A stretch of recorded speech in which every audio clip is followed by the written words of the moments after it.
할렐루야. 오늘은 설교 중에 아멘이 많이 나올 것 같아요.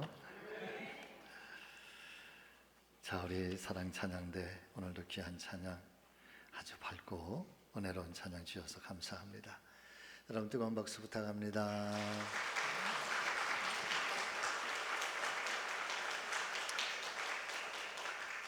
오늘 말씀을 함께 나누기 전에 한 분을 먼저 좀 우리가 환영을 좀 해드려야 될 것 같아요. 오후에 오셔도 되는데 우리 교회 3부 예배에 참석하셔서 또 함께 은혜를 나누고 오후에는 또 찬양을 통해서 우리에게 찬양을 끼쳐 주실 김석규 목사님이 오늘 이 3부 예배에 지금 참석하고 계세요. 목사님 오랜만에 뵙는 것 같아요. 목사님 여러분 뜨겁게 환영해 주시기 바랍니다.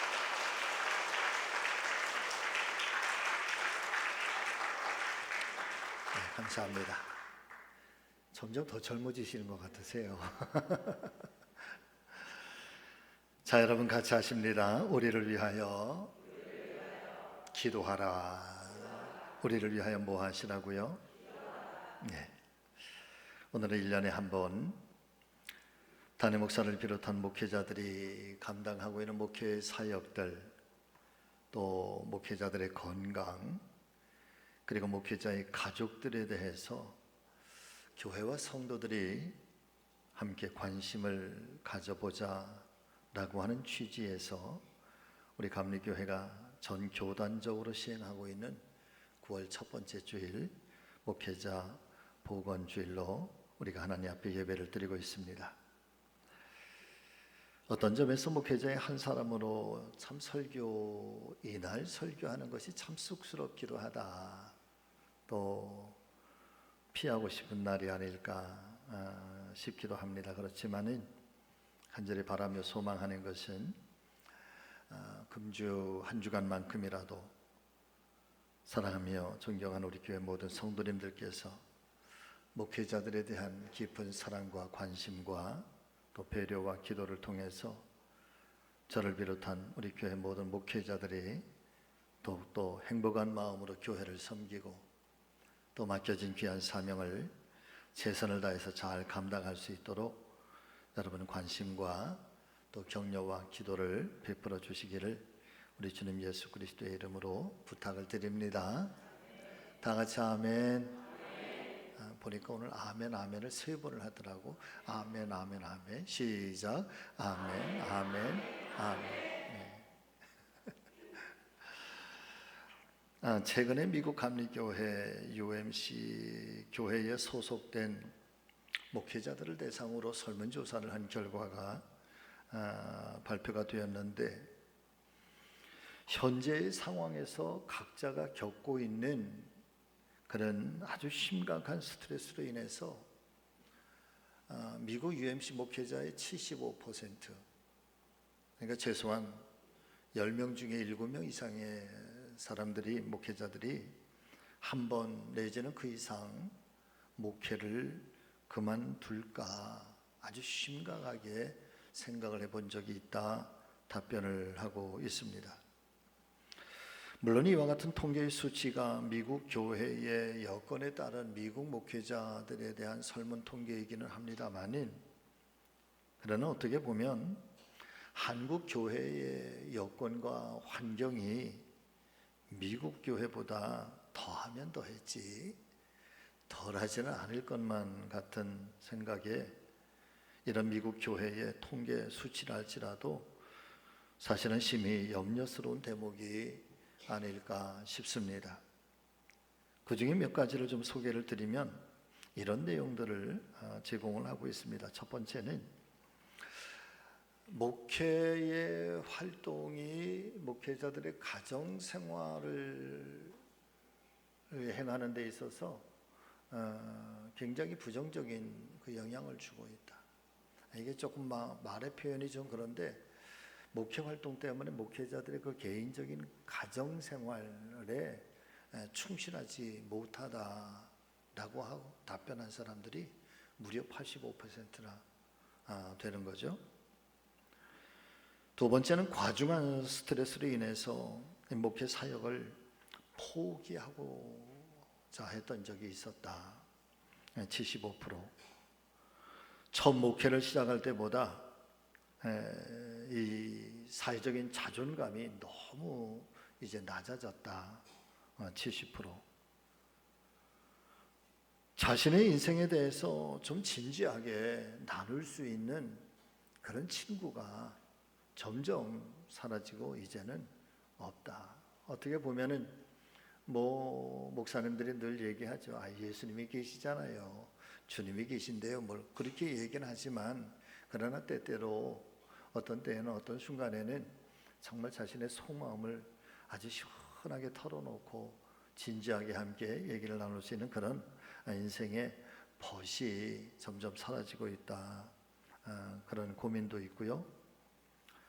다섯 번째는 시간이 지나면 지날수록 육체적 건강과 정신적 건강이 아주 급격하게 나빠지고 있다. 그렇게 답변한 사람들이 80%나 된다고 합니다. 그러고 보면은 참 목회자가 목회의 사역을 감당하면서 겉으로 보여지지 않는 내면 속에서 함께 고민하고 또 아파하고 있는 그런 목회자들의 내면의 모습들을 몇 가지의 설문의 내용들을 통해서 보여주고 있는 것이 아닐까 싶은 거죠. 댄 레이런드라고 하는 사람이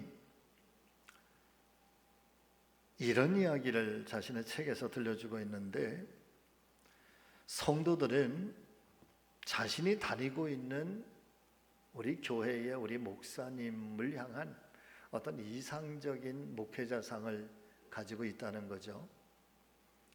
그래서 그 성도들이 각자 나름대로 바라고 있는 그 목회자상을, 모범적인 목회자상을 이렇게 정리를 하고 나열을 하면 이런 목회자일 것이라 이야기를 해주고 있습니다. 여러분 한번 잘 들어보세요. 그는 모든 설교마다 정확하게 20분간 설교를 하고, 저는 첫 번째부터 이미 탈락이에요. 또 설교 후에는 모든 이들로 하여금 죄를 뉘우치게 한다. 그렇지만 누구도 마음이 상하지 않게 한다. 그는 새벽 4시부터 밤 10시까지 일하며 그의 나이는 57세이고 설교 경력은 30년이다. 키가 크기도 하고 작기도 하며 깡마르기도 하고 뚱뚱하기도 하다. 잘생겼지만 위협적이지는 않고, 특이한 거는 한쪽 눈동자는 갈색이고 다른 한쪽 눈동자는 푸른색이다. 머리는 가운데 가르마를 탔는데 왼쪽 머리칼은 검은색이고 오른쪽 머리칼은 갈색이다. 그는 청소년들과 동역하려는 열정을 가지고 있는 동시에 하루 종일 장년들과 시간을 보낸다. 그는 근엄하고 진지할 뿐 아니라 동시에 유쾌한 유머 감각을 지니고 있다. 그는 설교 준비에 주당 25시간을 투자하며 상담에 20시간, 각종 회합에 10시간, 긴급 사태에 5시간, 신방과 전도에 20시간, 결혼식과 장례시간에 6시간, 기도와 묵상에 30시간, 각종 편지 작성과 행정 업무에 12시간, 그리고 창조적 사고에 10시간을 투자한다. 레이런드의 말에 의하면은, 여러분들께서 이런 어마어마한 목사님을 기대하고 있다는 사실에 제가 깜짝 놀라고, 여러분 정말 죄송합니다. 그런 여러분들이 바라는 그런 목사님에 저는 한참 못 미치는 것 같아요. 그럼에도 불구하고 사랑해 주시니 정말 고맙습니다. 아멘을 3번은 하셔야 돼. 아멘, 아멘, 아멘. 오늘 찬양 내가 가르쳐 줬어요.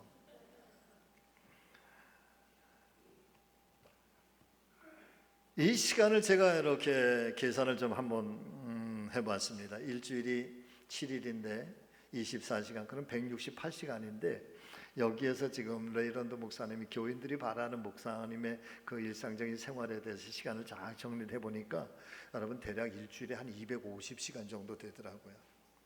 잠도 안 자고 먹지도 않고 그렇게 해도 여러분 원하는 그 모습에 다 충족해서 해드릴 수가 없는 것 같아요. 그 이어지는 그 레이런드의 말을 여러분 또 들어보세요. 그는 일주일 중에 어쩌면 하루 저녁을 집에서 가족과 함께 보내는데 하루는 휴무이지만 교인들의 요청이 있으면 언제라도 휴무를 중단한다. 그는 교회의 행사는 모두 다 빠짐없이 참석해야 하며 언제라도 사무실을 찾아가면 그를 만날 수 있어야 한다. 그의 자녀들은 나무랄 데 없이 완벽하고 그는 받는 사례비를 모두 헌납해야 하며 재능 있고 유능하고 학구적이고 동시에 실제적이어야 한다. 그는 대중적이고 열정적이고 이해심이 많아야 하고 무조건 온유해야 한다. 의지할 만하고 자애롭고 배려할 줄 알며 단정하면서도 조직적이고 무엇보다도 겸손해야 한다. 이게 성도님들이 우리 교회 목사님은 이런 목사님이었으면 하는 바람이라는 거예요. 사랑하는 성도 여러분, 이런 그 교우들이 성도님들이 성직자를 향한 기대감을 가리켜서 이렇게 표현을 합니다. 같이 하십니다. 물 위를 걷는 중후군. 물 위를 걷는 중후군이라는 거예요. 마치 예수님께서 물 위를 걸으셨던 것처럼 예수님처럼 무엇도 아주 다 할 수 있고 무슨 일이든지 예수님께서 행하셨던 것처럼 예수님처럼 완벽한 사람이 되어야 한다. 이것이 목회자를 바라보고 있는 성도들, 교회들의 여러분 그런 바람이라는 거죠. 모범적인 목회자상이라는 거예요.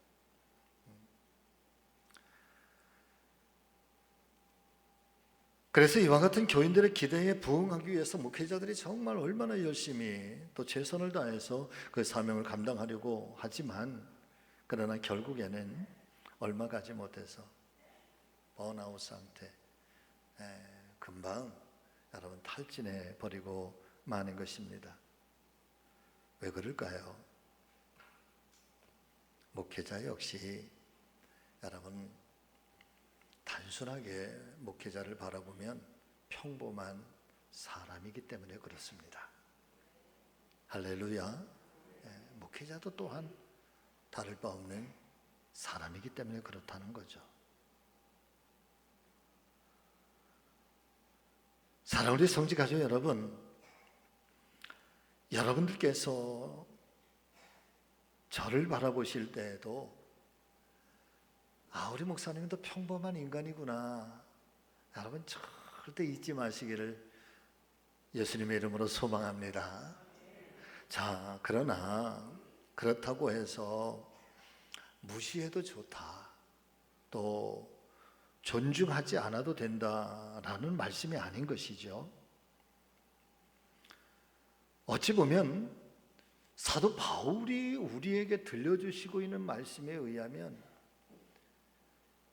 더 약하기 때문에 하나님께서 들어서 사용하시기도 하는 거고, 부족하니까 하나님이 불러서 하나님의 종으로 그렇게 사용하시고 있는 것은 아닐까. 왜냐하면 하나님께서는 약한 자를 들어서 강하게 하시고 스스로 높은 자를 낮추셔서 낮은 자라 스스로 인정하는 자를 하나님이 그렇게 높이셔서 하나님이 거룩한 일들을 만들어 가시는 거니까.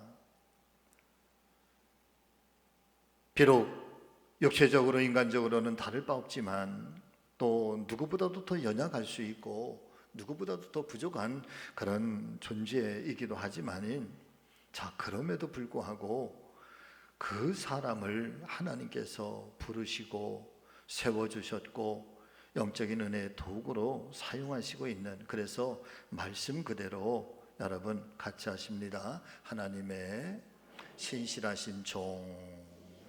아멘. 하나님의 신실한 종, 그분들이 바로 목회자라는 사실을 더불어서 꼭 기억하실 수 있기를 예수님의 이름으로 축복합니다.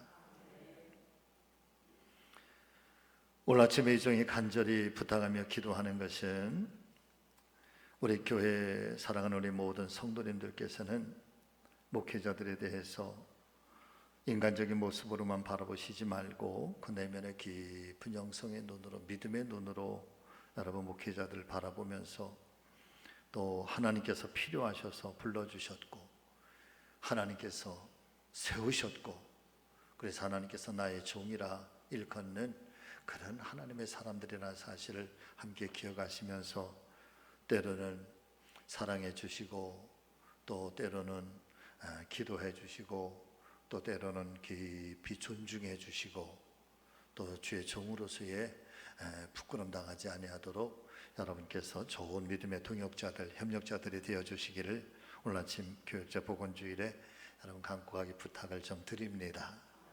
다 같이 아멘. 네. 자, 오늘 본문의 말씀 히브리서의 말씀은 1장부터 12장까지 굉장히 중요한, 특별히 히브리서의 말씀은 여러분 아주 깊은 영적인 부분들에 있어서 굉장히 이렇게 터치를 하고 있죠. 그래서 사실은 우리의 심령들이 막 곤비할 때, 우리가 신앙적으로 막 이렇게 좀 방황하고 흔들릴 때, 그때 이 히브리서의 말씀을 아주 차분하게, 아주 깊이 있게 한 말씀 한 말씀을 대하면서 우리가 묵상하고 기도하고 말씀을 붙들고 또 묵상하고 기도하면 여러분 우리의 영혼이 소생하는 것을 우리는 많이들 경험하게 됩니다. 그런 특별한 말씀들을 쭉 정리를 하시고 맨 마지막 이제 히브리서를 정리하면서 이 13장에 초미부터 이 히브리서 저자는 아주 강력하게 말씀을 부탁을 하고 있습니다. 교회와 성도들에게. 여러분 그 권면, 그 부탁이 과연 무엇일까? 그것은 바로 기도에 대한 부탁인 거죠. 자, 18절 말씀을 먼저 여러분 우리 한번 같이 읽어보겠습니다. 자, 시작. 우리를 위하여 기도하라. 그 다음 말은 다음 말씀으로. 그러니까 이 히브리서 저자는 이 앞쪽에 있는 이 거대한, 그러면 신비하면서도 신령한 아주 영적인 말씀들에 대해서 쭉 나열을 하고, 그러면서 교회와 성도들의 신앙이 다시 한번 불같아지기를, 다시 한번 뜨거워지기를 소망하며 이 비밀들의 말씀을 선포한 후에, 그러면서 마지막 정리하면서 여러분 첫 번째 주시는 말씀이 우리를 위하여서 기도해달라. 우리를 위해서 기도해달라. 앞뒤 문맥의 말씀들을 가만히 묵상하면서 깨닫게 되는 것은, 사랑하는 성도 여러분, 저와 여러분들은요 목회자와 성도를 넘어서 한 사람의 그리스도인으로서 여러분 같이 하실까요? 누군가를 위하여 기도해 주는 사람. 아멘. 어쩌면 이 하나님의 말씀이, 성경이, 이 성경의 말씀을 통해서 오늘 교회와 성도들에게, 목회자들에게, 그리고 평신도들에게 아주 강력하게 요청하는 것이 있다고 한다면, 한 걸음 더 성숙한 신앙이 되기를 원하는 것이 있다고 한다면 나를 위하여 기도해다오 라고 하는 것이 아니라, 여러분 누군가를 위하여 기도해 주는 사람이 되라고 그렇게 오늘 권면하고 있다는 사실을 여러분 우리 모두가 깨닫게 되시기를 바랍니다. 우리는 사실은 그렇습니다. 우리의 형편을 이야기를 하고 그러면서 우리는 끊임없이 나를 위해서 기도해 주세요. 나를 위해서 기도해 주세요. 오늘 말씀을 통해서 여러분 우리가 한번 내 신앙과 내 신앙의 모습을 한번 돌이켜 보아야 될 거는, 이제부터는 내가 누군가에게 나를 위해 기도해 주세요만이 아니라 이제는 내가 누군가를 위하여 기도해 주어야 할 사명이 있다는 사실을 여러분 오늘 마음판에 잘 새기시기를 주의 이름으로 축복합니다. 누군가를 위해 기도해 주어야 할 기도의 사명이 있다는 거예요. 무엇보다도 오늘 이 히브리서의 말씀은 기도해 주어야 될 사람이 누구냐에 대해서 우리에게 제시해 주고 있는데, 첫 번째는 지도자들을 위해서 기도해 주라는 거예요. 특별히 나라의 지도자들을 위해서 기도해 주라는 거예요. 사랑 믿음의 성도 여러분, 저는 오늘 아침에 우리 사랑하는 교회, 우리 성지교회와 사랑 우리 모든 성도님들이 다시 한번 나라와 민족을 위한 기도가 회복될 수 있기를 예수님의 이름으로 축복합니다. 그런 교회가 되기를 소망합니다. 여러분, 초대 한국 교회는 기도하는 교회였습니다.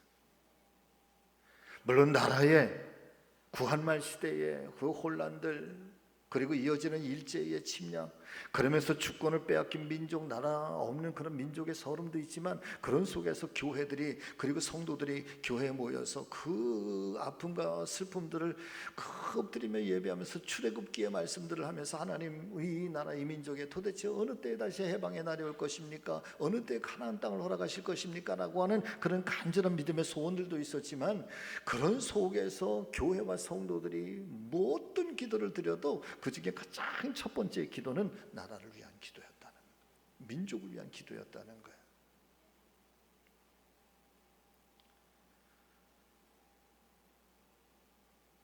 고생하면서 애를 쓰고 자기의 목숨을 던지면서 독립운동을 하고 있는 독립투사들을 위해서 기도하고,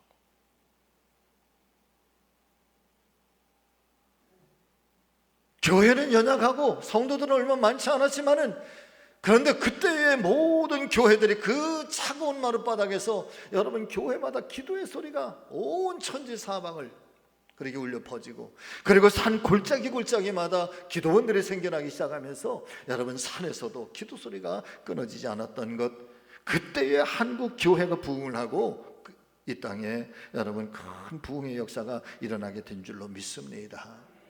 다시 한번 한국 교회가 회복해야 될 것이 있다고 한다면 나라를 위한 기도고 민족을 위한 기도죠. 나라의 지도자들을 위한 기도고, 정치가를 위한 기도, 경제가를 위한 기도, 교육을 위한 기도, 문화를 위한 기도, 신앙의 영적 지도자들을 위한 기도들, 저는 간절히 소망합니다. 우리를 위하여 기도하라 라고 하는 이 히브리서 저자의 말씀이 오늘날 한국 교회, 특별히 우리 교회도 다시 한번 영적 기도 운동이 불같이 일어나기를 바라고, 누군가를 위해서 기도해주고, 나라를 위해서 기도하고, 민족을 위해서 기도하고, 여러분, 지도자들을 위해서 기도할 수 있는 우리 교회와 성도님들 될 수 있기를 예수님의 이름으로 축복합니다. 저는 이것이요, 영적 전쟁이라고 믿습니다.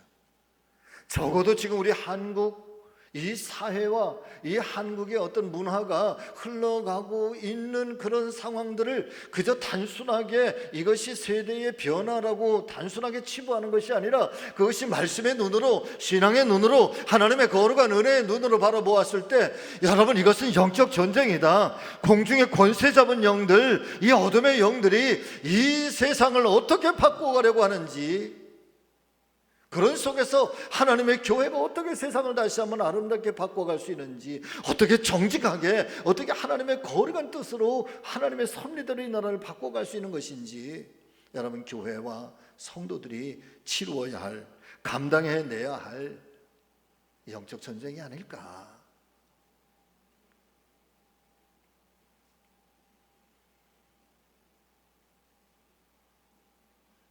여러분, 특별히 부탁드리고 싶은 것이 있다고 한다면, 주의 종들과 목회자들을 위해서도 꼭 기도해 주십사 하는 간곡한 부탁을 드리고자 합니다. 제가 신방을 다니면 가끔 그런 부탁을 우리 어르신들에게 드리게 되죠. 권사님, 목회자들을 위해서 기도 많이 해주세요. 할렐루야. 내 신방 가면 그래요. 아유, 목사님, 이제는 힘이 없어서 교회를 못 가겠어요. 그러셔. 이제는 다리에 힘이 없어요. 그 실제적으로 집에 가면은 손잡이들을 다 여기 이제 방에서부터 거실로, 화장실로, 뭐 주방으로 손잡이들을 다 만들어 놓으셔서 붙여 놓으셨어. 그래서 가시면서 이동하시면서 그것을 부여잡아야지만 움직일 수 있는 그런 형편. 그래서 이제는 제가 뭘 할 수 있겠어요? 그때 꼭 드리는 말씀이, 권사님, 기도의 사명이 있잖아요. 기도의 사명이 있잖아요. 할렐루야. 특별히 쑥스럽지만 여러분 담임 목사를 위해서 늘 기도해 주시기를 주의 이름으로 소망합니다. 여러분 왜 그렇습니까? 담임 목사는 교회를 바르게 이끌어가야 할 가장 중요한 책임을 지고 있기 때문에 그렇습니다. 저는 창세기 12장의 그 아브라함에 관한 말씀을 이렇게 묵상하면서 어느 날 정말 한 대 꼭 맞은 것처럼 엄청난 충격을 받았던 적이 있었습니다. 그 창세기 12장의 말씀에 아브라함이 하나님 앞에 부름을 받아서 가나안을 향해서 나가게 되는 이사를 가라고 하시는 하나님의 말씀인데요, 여러분 왜 아브라함일까 보았더니 아브라함 나이에 75세에 하나님이 어느 날 갑자기 아브라함에게 말씀하시는데, 아브라함아 아브라함아 이사를 가라는 거야. 갈대아우로 하란 땅을 떠나서 가나안 땅으로 이사를 가래. 여러분 한번 상상을 해보십시오. 그때 나이 아브라함이 75세였다고 한다면 아브라함이 거기에서 태어났어요. 거기에서 어린 시절을 보냈습니다. 거기에서 학교도 다녔겠지요. 친구들도 다 있습니다. 거기서 결혼을 했습니다. 거기에 모든 삶의 터전이 거기에 다 있습니다. 자기의 삶의 흔적들이 거기에 다 남겨져 있습니다. 내가 이 땅에서 태어나서 내가 여기에서 살고 내가 여기에서 이제 묻히리라. 여러분 아브라함 그렇게 생각했을지도 모르겠습니다. 그런데 어느 날 하나님 아브라함 보고 75세 나이에, 적지도 않은 나이에 가나안 땅에, 낯선 땅에, 한 번도 가보지 않은 땅, 어느 민족이 살고 있는지, 그 땅은 환경이 어떤지, 그곳에서 제대로 살 수는 있는지. 근데 왜 아브라함일까 보니까 12장 4절의 말씀에 보니까 여러분 같이 하십니다. 아브라함이 하나님의 말씀을 따라. 아멘. 그 아브라함이 하나님 그 말씀 앞에 하나 토를 닿지 않아요. 하나님이 말씀하시니까, 이것이 하나님의 말씀이니까, 하나님께서 이렇게 말씀하셨으니까, 그래서 아브라함이 그 말씀 앞에 그냥 순종해 가요. 그런데 여러분 더 중요한 것은 그 다음 말씀이에요. 아브라함이 하나님의 말씀을 따라가는데 아브라함을 따라가는 사람들이 있어요. 아브라함의 식솔들이 따라가요. 아브라함의 하인들이 따라가요. 조카 롯이 자기의 가족들과 자기의 모든 재물들을 다, 짐승들을 이끌고 함께 가요. 그런데 그 말씀의 비밀을 보니까 아브라함이 하나님의 말씀을 따라가고요, 그 다음 말씀 성경의 표현은요, 롯이 아브라함을 따라갔대. 아브라함의 가족들이 누구를 따라갔다고요? 아브라함을 따라갔대. 저는 여기서 너무너무 충격을 받는 거예요. 만일 아브라함이 하나님의 말씀을 따라 잘 가다가 어느 날 삐졌어. 뭔가 서운했어. 그래서 가다 말고 삼천포로 가. 여러분 그러면 아브라함의 식솔들, 아브라함의 짐승들, 롯과 그의 모든 가족들 따랐던 그 많은 사람들은요, 어디를 가는가 하면 삼천포로 가게 되는 거예요.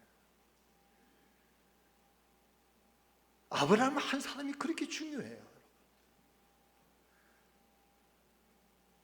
한 가족 전체를 망하게 할 수도 있고, 한 가족 전체를 축복으로 이끌 수도 있어요. 한 집안의 아버지가 그 집안을 망하게 할 수도 있고, 그 집안을 축복의 가정으로, 만복의 가정으로 바꿀 수도 있어요. 한 가정의 새 신앙의 세대주 한 사람이 그런 어마어마한 역할을 감당할 수도 있고,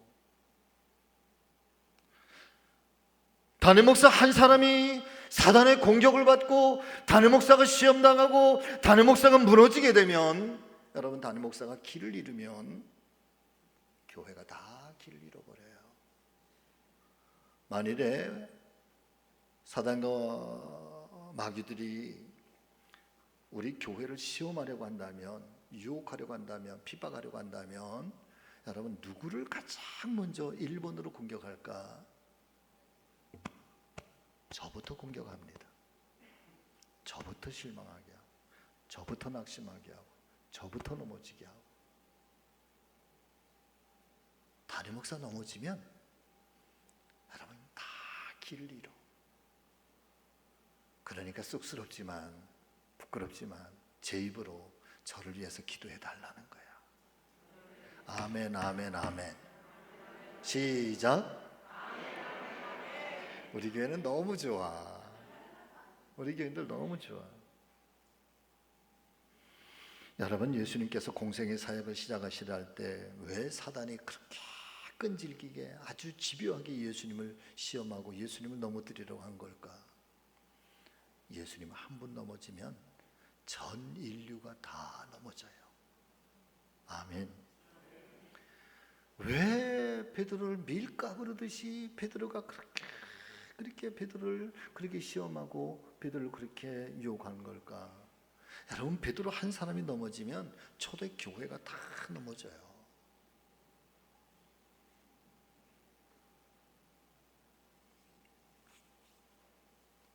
나라를 위한, 민족을 위한 기도, 교회를 위한 기도, 주의 종들을 위한 기도.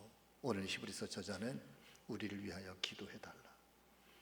여러분, 오늘 아침에 이 히브리서 저자의 이 말씀처럼 부족한 종도 여러분들에게 간곡하게 부탁을 드리는 것은 여러분 나라와 민족을 위해서 기도해 주시길 바라고, 교회를 위해서 기도해 주시길 바라고, 오늘도 부족하지만 종과 우리 사랑하는 목사님들과 전사님들을 위해서도 여러분 늘 기도에 첫 번째 기도의 제목들이 되실 수 있기를 예수님의 이름으로 간절히 소망합니다. 자, 그러면 여러분들이 기도하면 여러분들의 기도가 효과가 있을까? 여러분들의 기도에 과연 능력이 있을까? 자, 사도행전 12장이라는 말씀인데 여러분 이 말씀을 한번 보실까요? 사도행전 12장 5절에서 7절 말씀. 자, 같이 읽겠습니다. 시작. 이에 베드로는 옥에 갇혔고 교회는 그를 위하여 간절히 하나님께 기도하더라.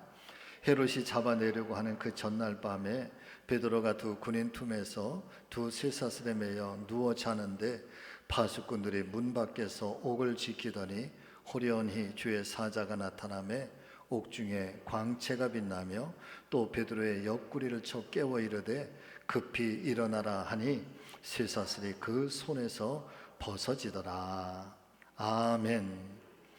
자, 이 말씀의 배경은 여러분 그런 것입니다. 사도 베드로가 초대교회에 나가서 복음을 전하다가 여러분 당시의 대제사장들과 여러분 충돌이 일어났어요. 모함을 받았습니다. 체포를 당했습니다. 그리고 나서 종교 재판을 받고 그리고 내일 아침에 광장 앞에서 모든 사람들이 보는 앞에서 공개 처형을 당할 수밖에 없는 그런 위기입니다. 그런 위기 앞에서 사랑하는 성도 여러분들이요, 베드로는 옥에 갇혔고 같이 하십니다. 교회는 그를 위하여 간절히 하나님께 기도하더라. 아멘. 베드로는 옥에 갇혔고 교회는 함께 모여서 그를 위하여 하나님께 간절히 기도하더라. 베드로는 옥에 갇혀 있습니다.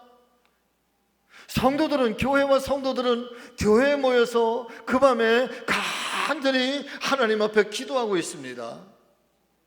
자, 그런데 놀라운 사실은 여기서 기도하는데 이 기도를 들으신 하나님이 여기에서 역사하신다는 거야. 믿으시면 아멘. 하나님, 성도들은 교회에서 모여서 뜨겁게 기도하는데 하나님의 손길은 베드로가 갇혀있는 감옥 안에 바로 거기에서 시간을 초월하고 공간을 넘어서 하나님은 그곳에서 역사하신다는 거예요. 그러시면서 기적을 행하시는데 두 손에 매진 잡고가 풀려집니다. 천사가 나타납니다. 환하게 빛이 납니다. 간수들이 그 감옥을 지키고 있지만 그러나 누구도 하나님께서 행하시는 일을 막을 수가 없습니다.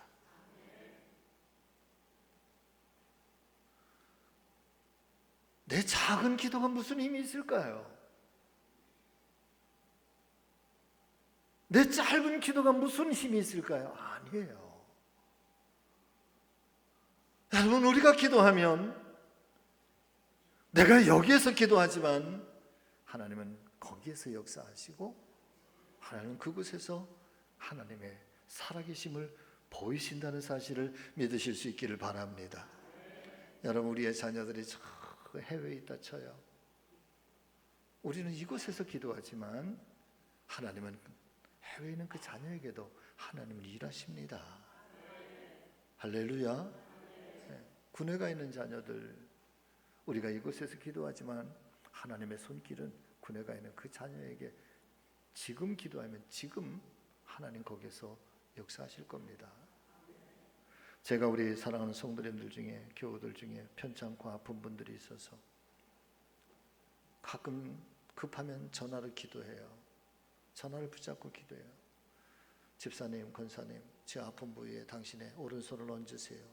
믿음으로 기도하세요. 하나님, 전화로 기도하지만, 그러나 이곳에서 제가 전화기 위에 손을 얹고 안수하지만, 그러나 이 기도, 이 손이 제 손이 아니라 성령 하나님 능력의 손, 지금 바로 우리 권사님 바로 거기에 그 손에 임재하여 주셔서 예수의 이름으로 병마가 떠나가게 하여 주시옵소서.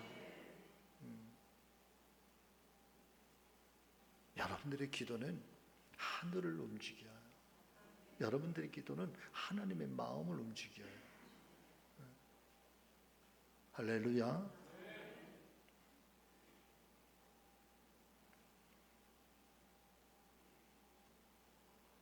사도 바울 배후에 자신의 목숨을 내놓고 섬기며 기도해 주었던 브리스길라와 아굴라와 같은 그런 신앙의 기도의 후원자, 영적 후원자가 있었고, 우리 감리교회 창시자이신 존 웨슬리 목사님은 그 어려운 시대에 그 엄청난 사명들을 감당해내실 때 누가 물어요.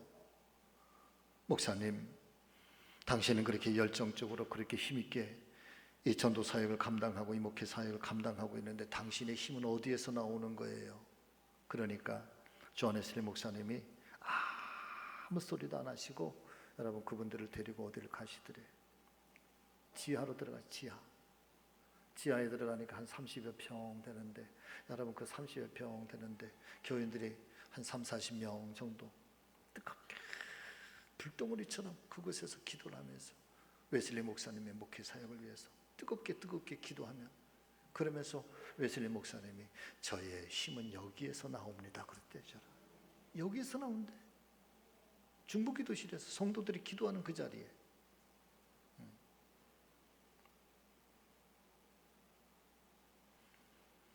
여러분, 또 한 가지 부탁이 있어요. 자, 17절, 13장 17절, 18절 말씀 여러분 같이 읽어보겠습니다. 시작. 너희를 인도하는 자들에게 순종하고 복종하라. 저희는 너희 영혼을 위하여 경성하기를 자기가 회개할 자인 것 같이 하느니라. 그 17절 이하도 같이 있습니다. 저희로 하여금 즐거움으로 이것을 하게 하고 근심으로 하게 말라. 그렇지 않으면 너희에게 유익이 없느니라. 아멘. 목회자들이 여러분 신바람 나게 목회할 수 있도록 도와주세요.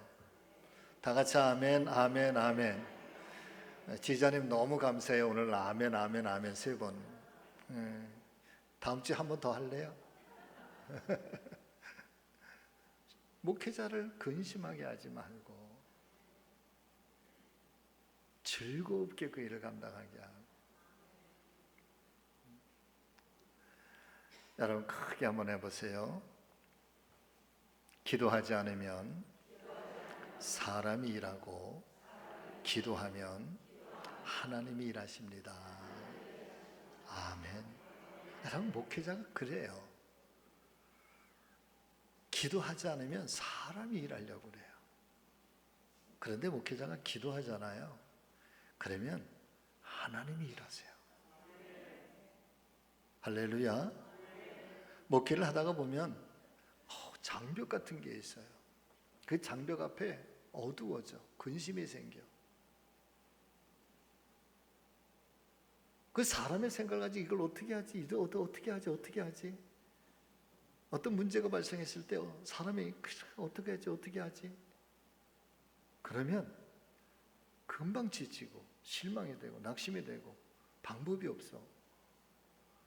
근데 당장 눈앞에 절벽 같은 문제, 그래 그 문제를 가지고서 내가 가져와서 저 강단에 올라와서 엎드려 하나님 앞에 보따리를 풀어놔 기도하면서. 제가 그때 꼭 그러지요. 하나님, 이게 제 일입니까? 아버지 일이지. 왜 아버지 일을 왜 내가 고민해야 됩니까? 주님이 풀어주세요. 그러면서 여러분 한번 또 한 번 같이 해보세요. 물이 물골 따라 흘러가듯이. 아멘. 여러분, 하나님의 섭리는요, 물이 흘러가는 것처럼 하나님의 섭리는 그렇게 역사해요. 할렐루야. 하나님이 하시면 누구도 막을 수 없습니다. 하나님이 하시려고 하시면, 하나님의 섭리면, 여러분, 사람이 죄 아무리 강하고 새 아무리 어떤 것들을 가지고 그 길을 막으려고 해도 하나님이 이끌어 가시면 막을 사람 없어요. 그래, 하나님이 일하시게 둬야지. 하나님이 일하실 수 있도록 하나님께 기회를 드려야지.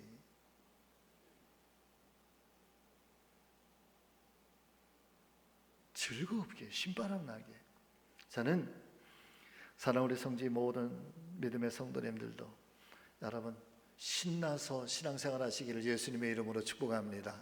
여러분 큰 소리로 같이 하십니다. 우리 교회는 대한민국에서, 아니 전 세계에서 가장 행복한 교회다.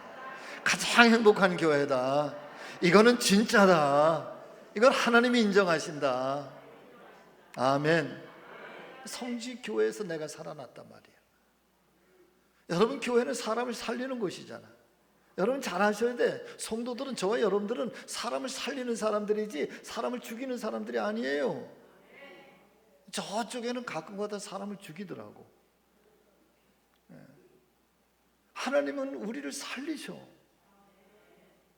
그래서 사람을 살리는 목사가 됐으면 좋겠어.